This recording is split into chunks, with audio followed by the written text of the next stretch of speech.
Elle Gilbert. I'm a realtor with Adams Cameron and Company. Today I want to talk to you about taxes for real estate agents.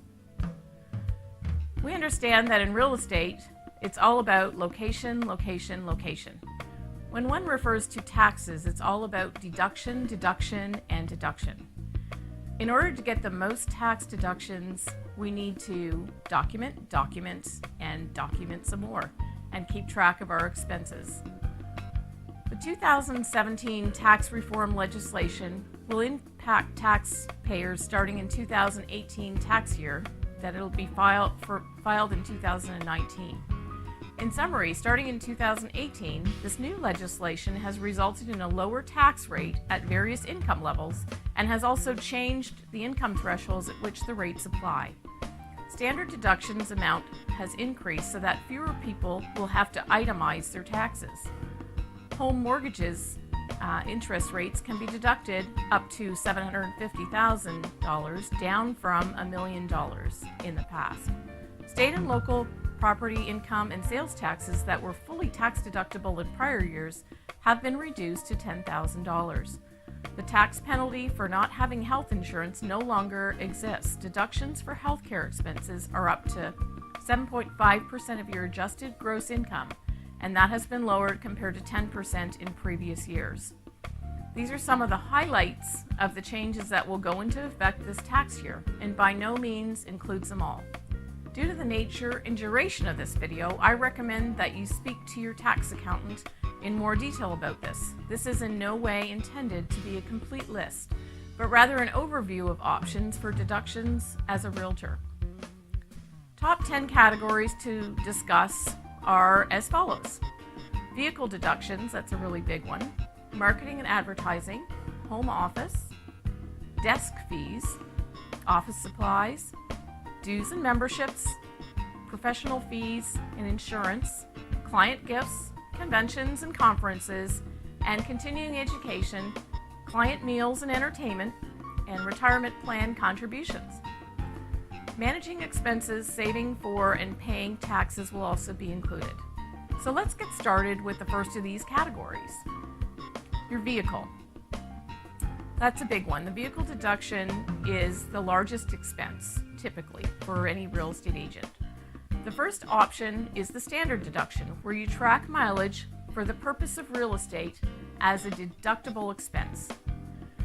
The IRS requires that you keep a log of all your miles, and I highly recommend using an app, such as a Mileage IQ, so that all your miles will be tracked for you. Keep in mind that mileage tracked to and from your home, to and from your office is not tax deductible. The second option for your vehicle is to use the actual method. You can deduct your lease or the interest on your car loan payment and itemize your car expenses.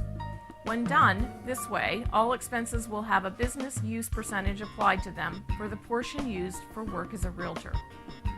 Your accountant will be able to determine which method you should use, either the standard or actual method, for each year based on the higher deduction. But you must choose the standard deduction of mileage in the first year to have that option to switch in the future.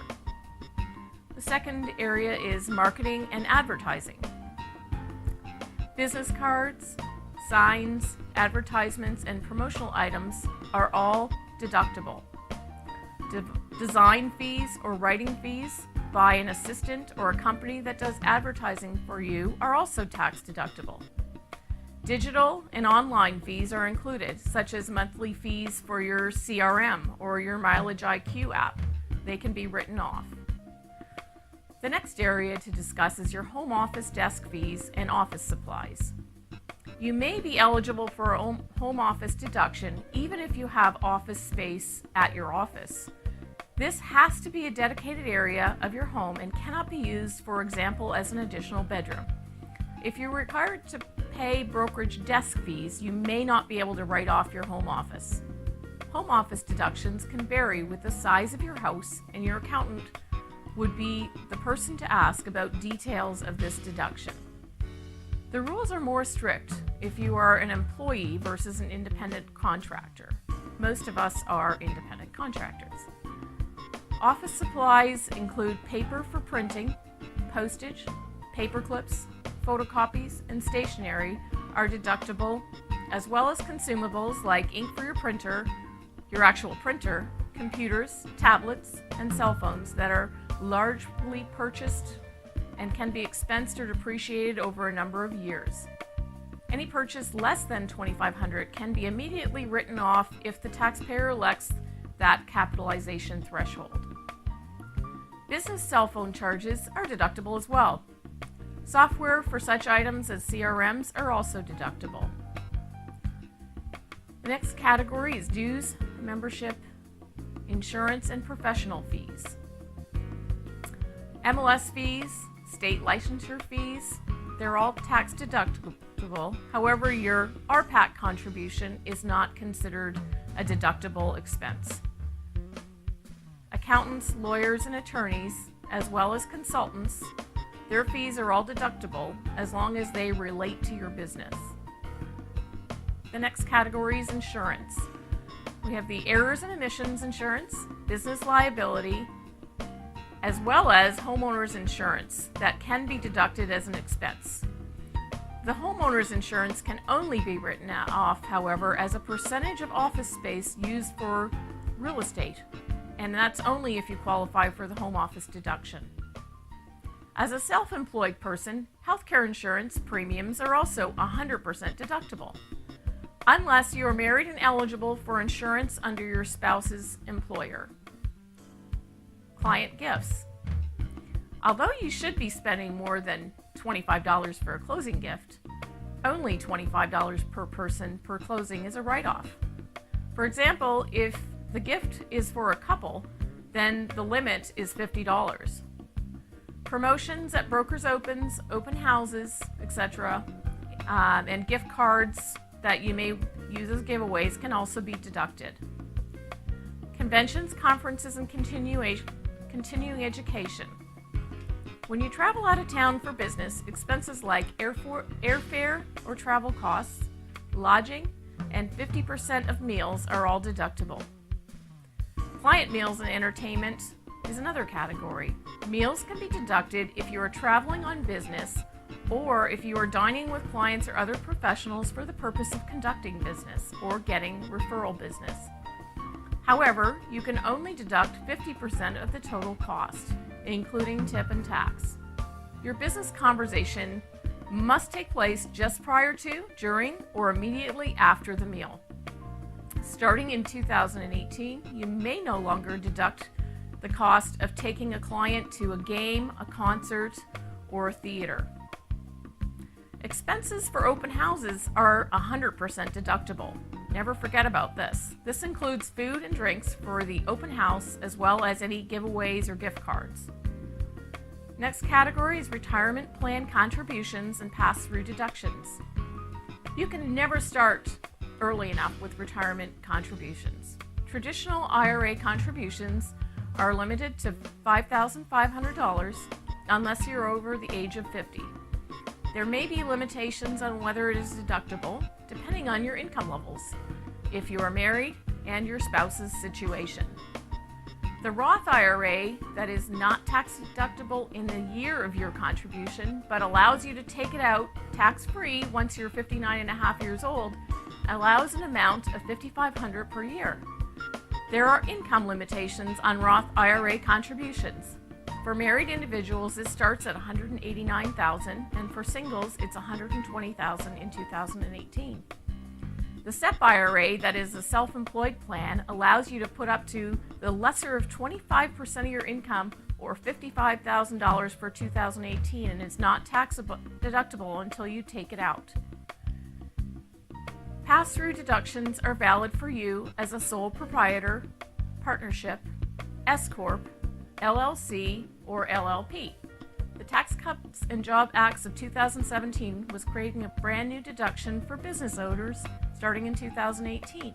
This allows 20% of the net income to be deducted. In order to collect the deduction, your net income must be less than $315,000 a year, married filing jointly, or $157,000 for singles.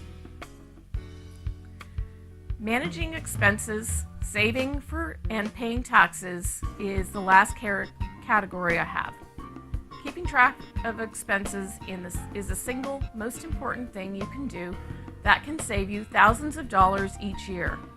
Scan and or save all of your receipts in an organized fashion in QuickBooks or other software, a shoebox if you want, or monthly envelopes if you're not that technically inclined, or hire a bookkeeper and meet quarterly to stay organized.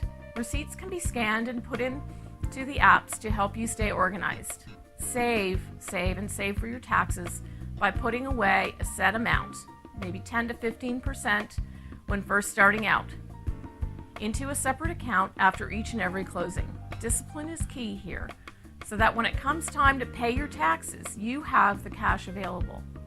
Payments to the IRS can be made on any basis that you prefer, weekly, monthly, quarterly, or annually. The IRS requires that quarterly estimates be made to avoid penalties and interests. As realtors, we receive income very sporadically throughout the year. The best option may be to estimate payments of tax on your actual quarterly tax liability. Factors affecting this may be if there are other income sources or spouse's income. You really need to consult an accountant to determine your quarterly tax liability, if any. Being self-employed has a lot of tax advantages. However, it can have its drawbacks. For example, deductions are plentiful, and if you show very little income, the downside may be that it can make it tough to get a mortgage for a home loan or get a line of credit. So in summary, just as real estate is all about location, location, and location, remember that it's all about deduction, deduction, and deduction when it comes to filing your taxes. In order to do that, it is wise to document by keeping all receipts in an organized fashion. Find the method that works for you. Never take advice on your taxes from just anyone. Always seek the advice of a tax professional. A word of caution from the IRS. Tax fraud is a crime, and cheating on your taxes comes with a hefty penalty. Making sure that deductions are in line with the standard IRS wording is as follows: ordinary, necessary, and the cost has to be reasonable.